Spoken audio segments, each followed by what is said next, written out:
Alright, this is Fakafon's review of Metal Gear Solid 3 Part 2. Well, that's kind of confusing. But anyway, I've decided to do this review in 3D. Know why? You know all those movies that are coming out in cinema? Well, they do it in 3D. You know why? Because it's the technology of the future. But then I decided not to because it costs a lot of money. And I don't have any money. I barely have like this half chewed up pen. Well, you can't see it, but anyway. So let's talk about Metal Gear. Now, last time, if you remember, I talked about shaking the enemies, and I wasn't really clear about it. See, I played on European Extreme. There you go. Jeez. And it's the hardest difficulty because it's even worse than Extreme. You can't get seen by soldiers. Yeah. If you get seen, it's game over. You don't get a chance. You can't fight back. You get seen, it's game over. So, no one must see you. Well, except bosses, because the game would be impossible. So yeah, and when you play on the harder difficulties, there's not as much items just laying on the ground for no reason. So you gotta be more creative. So what you can do, if you see an enemy soldier and you point a gun at him, well, you gotta sneak up on him. But let's say you sneak up on him and you point a gun at him and say freeze, and the guy's like, oh my god, don't shoot me. Okay, anyway, when you do that, you can actually shake him. So what do? You go in front of him and you point your gun. If you aim the head or the crotch, he's gonna start shaking. Yeah, it's really gay. But anyway, he starts shaking and he's gonna give you items. Now, the more items you get, the better they are, but it takes time, so it's more likely you get spotted. But if you get to the 4th item, he gives you a special item. Now, the best item you can get, well, I mean, you can get some ammo, medicine, food, and all that stuff. And then you can get some porno magazines. And now I know what you're all thinking. Hell yeah! But not only that, but it helps you a lot. So what you can do with a porno magazine, well, you can look at it of course, but it can also be a trap. A very, very good trap. You know why?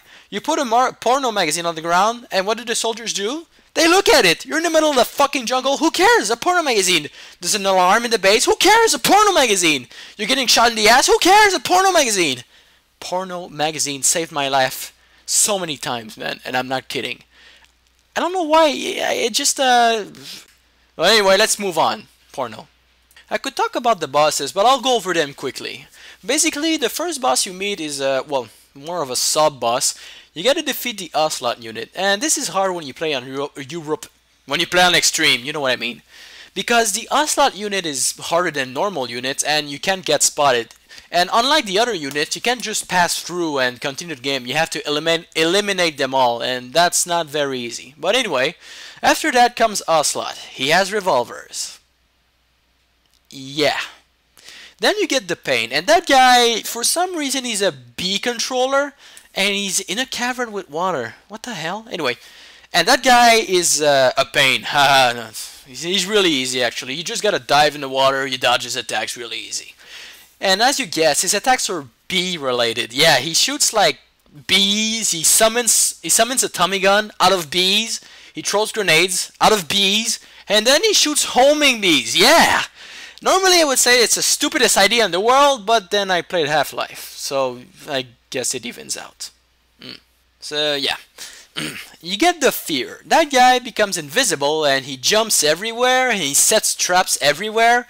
And when you try to tranquilize him, when he gets too tired, he starts to eat that son of a bitch.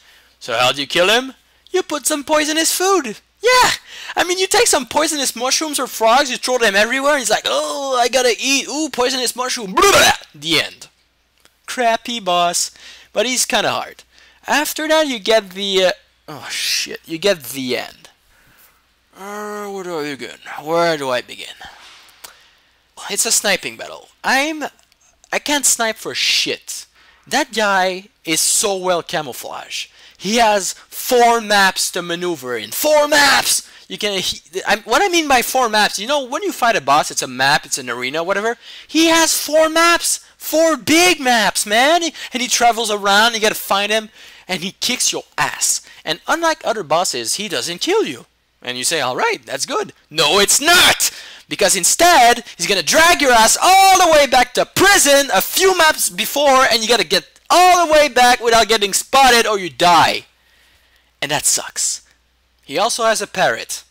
But you know, there's at least it's a good reward when you kill him. You get his Mosin Nagant, which is really good, and you get his camouflage, which is really good. So I guess it balances out, sort of.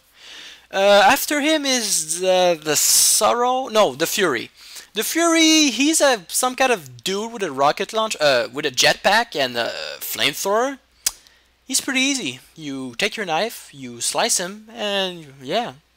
The only reason he's hard is because he throws fire everywhere, and eventually there's gonna be fire everywhere, and there's no real way to extinguish it. So you just gotta be careful and act fast. But he's pretty easy. And then you get his camo, and there you go. The Sorrow. That guy is not hard, but he's hard to figure out because he's already dead. So shooting at him is useless, and you can't run because you're in a river, so you'll never catch up.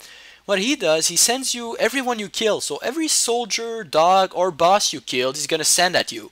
If you killed nobody, he's just gonna send the bosses, because even if you tranquilize the boss, they explode. Don't ask.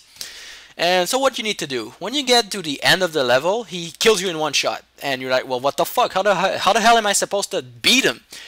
There's an item you have, a fake cyanide pill that you can use to fake your death, and you have a fake teeth to resuscitate yourself. So when he kills you, you use your fake teeth. How do you figure this out? I don't know, you use the internet. To be fair, I never figured it out, my brother did. So yeah. After that you get Volgin. He's pretty much your average boss. He uses electricity, you punch the shit out of him. Honestly, he's not that hard. It's a fun battle, and it's a time battle too, so I guess it makes it a little harder. Then you get the Shagohod. It's like Metal Gear, but on wheels. I don't need to say more. It's really easy. Well, really easy. It's not that easy, but you know what I mean. And then you get the boss, and I know what people are gonna say. Yeah, the boss is easy. Well, fuck you, man. I thought the boss was hard. I mean, she has white camouflage in a white field. She uses the Patriot, which has infinite ammo, and she fucking breaks your bone, man. So you gotta kung fu her ass and shit, and it's really not easy. Well, unless you're some kind of psycho on internet or something like that, or I don't know, someone who plays too much. I play too much. Yeah, I love that game. So that's pretty much all there is to say about the bosses. I could go in more details, but unless you want strategies, there's nothing else to say. So in this game, you have to get creative. You use camouflage, you use walls, you use stuff, but there's also some other special things you can do. For example, you know your empty magazines? You can throw them, and what does that do? Distraction. You distract an enemy with it, you pass, and there you go. You can get some live animals, and that's pretty easy. Instead of killing them, you tranquilize them. Just don't try on a crocodile because it won't work. So let's say you see a poisonous snake, tranquilize him, and then you're gonna have a poisonous snake in your pockets. And what you can do with them is throw them at the enemies, and you're gonna get bite, and they die. Pretty freaking useful. It's a kind of game where it's more advanced than the other Metal Gears before it. You gotta get more creative, and that's really good. So yeah, that's the end of the review of Metal Gear Solid 3. So if I would recommend this game, I would highly recommend it, because to be fair, I played the 1, 3, and a bit of the 4, and a little bit of the 2, and it's the best. I gotta admit, it's the best I've ever played of the Metal Gear series. So nothing else to add. See ya. Porno Mag.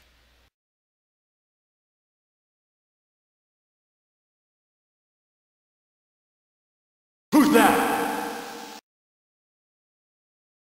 Just a box.